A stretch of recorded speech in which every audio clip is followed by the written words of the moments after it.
자, 오늘은 건설주 얘기를 좀 해보려고 그래요. 왜 그러냐면 우리나라 섹터 중에 지금 안 날아간 섹터가 별로 없어요. 그러니까 항공주들도 많이 속 시키는 것 같아도 중간에 이제 그 해외여행도 많이 가시고 그러면서 건설주가 많이 올라갔고 철강주도 이제는 슬슬 꿈틀꿈틀하고 있죠. 한일철강도 그 문배철강도 그렇고 그죠? 금강철강, 하이스틸 벌써 제가 알려드린 자리에서 많이 올라갔고 포스코스린도 조정받자마자 올라갈 거예요. 그런데 이렇게 철강주가 움직이게 되면 건설주도 같이 움직여요. 건설에 가장 필수로 들어가는 산업계 쌀이 철강이죠. 같이 움직이게 되고 또 하나가 건설주가 움직일 때 같이 움직이는 섹터 중에 하나가 바로 인테리어예요. 그래서 어제 문제 대림비엔코가 좀 요새 난리가 났죠. 그죠? 이렇게 대량 거래가 빵 터졌고 그럼 대림비엔코가 역대적으로 바닥에서 대량 거래가 들어왔기 때문에 오늘 같은 날 무조건 관심 있게 봐야 되죠. 단기를 하시든 스윙을 하시든 사시려면 오늘이 매수 타임이고 어제가 제일 좋았긴 하지만 어제 못 사셨다면 당연히 오늘이 중요한 매수 타임이 됩니다. 요렇게 20에서 깨지 않는 선상에서 매수. 우리 멤버님한테는 이런 종목이 굉장히 많죠. 제가 다 알려드리니까. 자, 현대리바트도 바닥에서 살아나고 있죠. 지금 잘 살아나고 있고. 이건산업, 이건홀딩스도 살아나고 있죠. 특히 이건산업을 보면 역대적으로 대량 거래가 또 들어와 있고 앞전에 잠깐 움직였는데 어제 양봉이 또 떴죠. 뭔 얘기냐면 이런 그 인테리어 관련주들이 이건산업을 비롯해서 대림비엔코가 바닥에서 꿈틀꿈틀하고 있죠. 월봉의 최바닥에 있어요. 어디 별로 오갈 데도 없습니다. 이런 친구들을 이해할 때는 PBR을 이해하실 필요가 무조건 있어요. 0.41이죠. 자, PBR에 대한 개념은 잘 아시죠? 이 친구가 장부가치상 10,000원이야. 10,000원. 회계장부가치상. 그런데 시장에서 5,000원에 거래되고 있다면 PBR이 0.5가 돼요. 굉장히 싸다는 얘기인 거죠. 장부가치가 10,000원인데. 그런데 10,000원이 장부가치가 10,000원인 회사가 시장에서 20,000원이가 되면 PBR이 2가 돼요.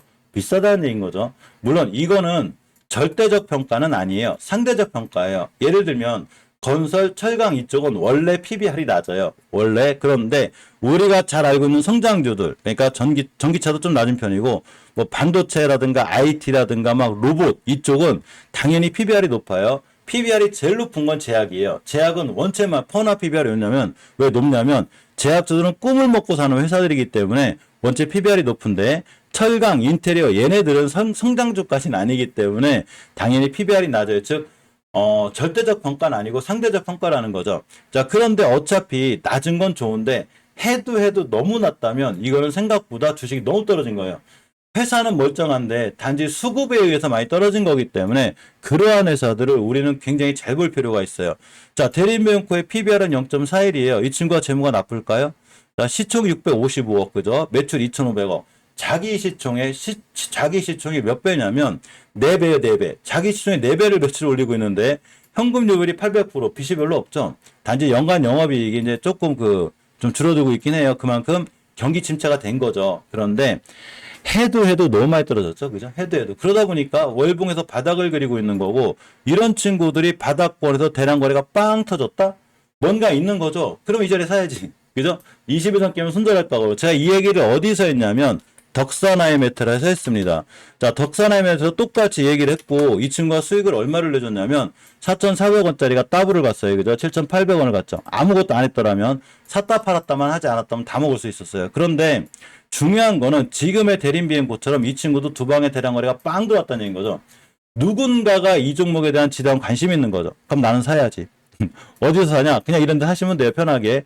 이런 데 사놓고 3달 동안 아무것도 안 하면 돼요. 그러니까 어디를 갈 거냐? 제가 이때도 얘기해드렸거든요. 아마 앞으로 덕산아이메트는 여기도 가고 여기도 가고 여기도 갑니다라고 얘기해드렸어요. 갔어요, 진짜로. 갔습니다. 자, 여기를 왜 갔을까요, 그러면? 왜 갔을까?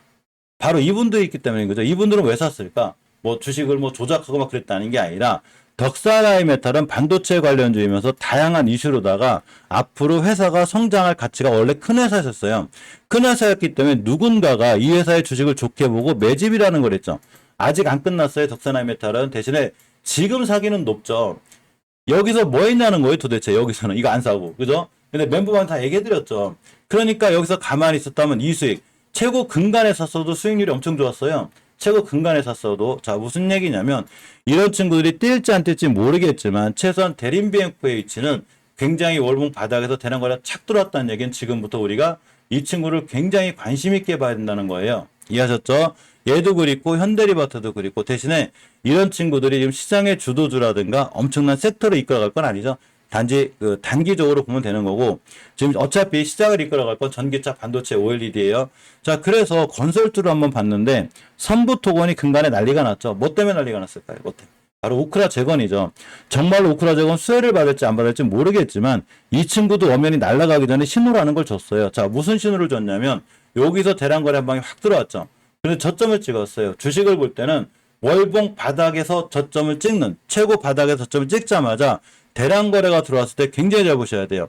이게 제가 다른 건 몰라도 서점에서 보실 때 바닥 찍고 대량 거래 터진 애들을 잘 보라고 하거든요. 최저점을 찍자마자 대량 거래가 터졌다는 건 아까 덕산하이메탈도 그렇고 대림비행고처럼 뭔가가 있다는 거예요. 그럼 이 친구의 주가가 어떻게 됐어요? 촥 날아갔죠, 여기까지. 촥 날아갔습니다. 지금은 이 거래량이 커 보이지만 사실은 그 전자에 이 친구가 중요했던 거예요. 그럼 다음날 매수죠. 그냥 날아갔죠. 그죠? 날아갔고, 점상가고 난리가 났어요. 그죠? 자, 그런데, 우크라 재건 관련해서 많은 건설기계 관련주들이 움직이기도 해요. 뭐, SI는 벌써 난리가 났고, SI 얘기한 지가 이제 한참 됐는데, 여기서 얘기 드린 거거든요. 여기 와 있어요. 5,300원. 자, 그러면 우리는 다시, 건설주가, 철강주가 뛰면 건설주가 뛰고, 이렇게 인테리어 관련주가 뛰는데, 건설주를 가만히 보면 요새 뭔가 수상해요. 대표적으로 계룡건설을 볼까요? 자, 계룡건설을 봅니다. 자, 계룡건설은 앞전에 있는 모든 물량을 잡아먹는 대량 거래가 제대로 들어왔죠. 제가 금방 아까 뭐라고 했죠? 최저점을 찍자마자 대량 거래가 터지는 친구를 무조건 관심 있게 보라고 그랬죠. 물론 얘가 오늘 그냥 날아갈지 음봉 떨어질지 모르겠어요. 그렇지만 저라면 지금부터 살 것 같아. 이 친구의 재물을 보게 되면 PBR이 굉장히 낮아요. 아까 PBR에 대해서 금방 정의해드렸죠. PBR이 얼마냐면 0.2예요. 이건 해도 너무한 거예요. 0.4만 가면 지금의 주가의 2배가 돼요. 즉 3만원대를 찍는다는 거죠. 시총이 얼마냐면 이 친구가 시총이 1600억이에요. 그런데 매출이 3조야. 이거 너무한 거 아니에요. 그죠? 아니 시총이 1600억인 회사가 매출이 3조라는 게 대단하지 않아요? 무슨 얘기냐면 앞으로도 건설해야 될 게 많고 앞으로도 계약해놓은 게 엄청 많아요. 이런 회사가 현금 유불이 1600%에 부채비율 244%. 자, 재무 공부 하나 보면 다 멤버에 따라 알려드릴 거예요. 또 중간중간 얘기하니까 궁금하시면 멤버님들은 멤버가 저한테 물어보시면 돼요. 자, 어쨌거나 이렇게 좋은 회사가 월봉에서 완전히 바닥을 치고 있죠, 지금. 바닥을 치고 있고 역시나 저점을 찍자마자 누군가가 대량 거래를 확 실었죠. 요분들이 세력분들 아닐까요? 야, 이거 해도 너무해. 야, 계룡건설이 아니 그래 시총이 1600억이 뭐냐 매출이 3조가 일어나는데 이거 너무한 거 아니야? 근간에 동국CM이라든가 동국홀딩스라든가 이 친구들이 좀 부침이 심하죠. 이번에 신규 상장하면서 이 친구들에 대해서 많은 전문가들이 지금 막 그 매출이 얼마인데 지금 시총이 얼마인데 이걸 따지고 있어요.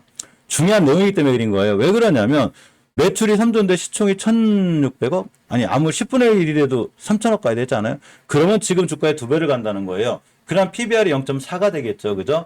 그래서 이러한 친구들을 잘 보셔야 되고 꼭 굳이 KCC건설뿐만이 아니라 난강토건이 됐든 이제 서희건설도 벌써 난리가 났고 자, 우원개발은 특히 철도 관련주죠. 뭐 화성산업이라든가 동실건설, 한실건영, 한신공영, 특수건설, 범양건영, 범양건설이 뛰었죠. 일성건설, 웬만한 건설주들이 지금 바닥에 다 꿈틀꿈틀하고 있어요. 왜 그러냐면 우리는 좋은 종목을 사는 것도 중요하지만 섹터를 이해하는 게 엄청나게 중요한데 하나의 섹터가 뛰게 되면 즉 반도체 섹터가 뛰게 되면 그 안에 있는 반도체들이 다 뛰듯이 건설주 섹터가 뛰게 되면 이 안에 있는 건설주들은 뱅글뱅글 돌아가면서 다 뛰어요.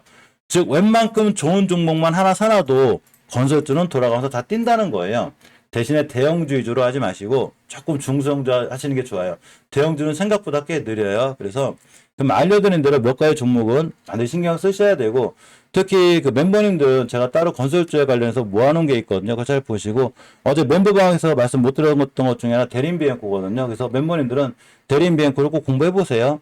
뭐 언제 날아가도 신기한 친구 아니니까 체크해 놓으셨다 멤버님은 대림비행코를 꼭 공부해 보시고 어제 따로 알려드린 건설주들 그죠? 굉장히 아주 PBR이 아주 끝장나는 애들 알려드렸죠. 이 친구들 위주로다가 공부를 해 놓으시면 아마 손실보다는 수익을 줄 확률이 굉장히 좋죠.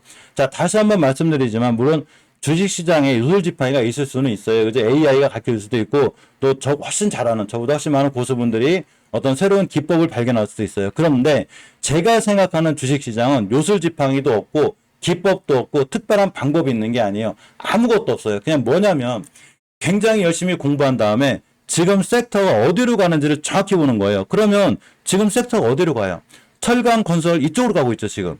그러니까 반도체는 가긴 갈 건데 너무 많이 올라왔다 보니까 조금 쉬는 거고, 전기차도 거의 밑에서 더블 간 애들이 너무 많아요. 그러니까 쉬고 있죠. 그죠? 2차 전지는 고공행진하고 있기 때문에 전지 2차 전지 장비들도 좀 쉬는 애들이 많단 말이죠.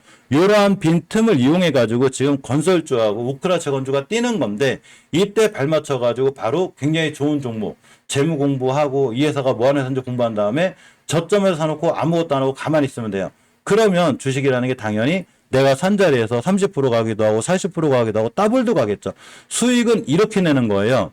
이렇게 공부를 하는 거지. 막 요술지팡이가 있고 막 어떤 막 특별한 기법이 있고 옆에 사람이 엄청 고수라 나를 가르쳐주고, 저도 고수 아니에요. 저도 시장에서 손해를 볼 때 많이 봐요. 포지션 장치하면. 근데 또 수익을 볼 때는 보기도 하고. 자, 그래서 주식은 누가 누구를 가르치는 게 아니라 스스로 공부하고, 저는 경험을 얘기하는 거죠. 앞으로 어떤 친구가 이런 자리에 있게 되면 이 주식은 너무 싸니까 모든 자산은 싸게 사라고 그랬으니 나는 야를 쌀 때 사가지고 나중에 이제 와서 막 PBR이 0.8 찍고 있고 건설주가 0.9를 찍게 되면 그 종목들이 참 안 되는 거예요.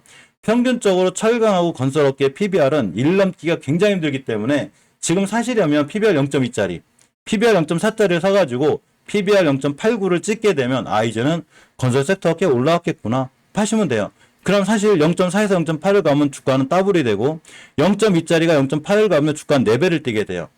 0.15나 0.13이 0.5만 찍어도 3배를 가게 되는 거예요. 이해하셨죠? 물론 이러한 PBR이 꼭 주가의 상승을 정확하게 예견해 주는 건 아니지만, 그래도 해도 너무한 데다가 대량 거래가 빵 터졌다면, 대량 거래가 또 안 터졌으면 의미가 없어요. 그래서 서점에서 제가 거래량을 잘 보시라고 그랬죠. 요렇게 대량 거래가 제대로 빵 터졌다면 이 친구들은 웬만하면 무조건 관심 갖고 보는 게 굉장히 중요합니다. 자, 물 한 잔 마시고 HLB 좀 볼게요.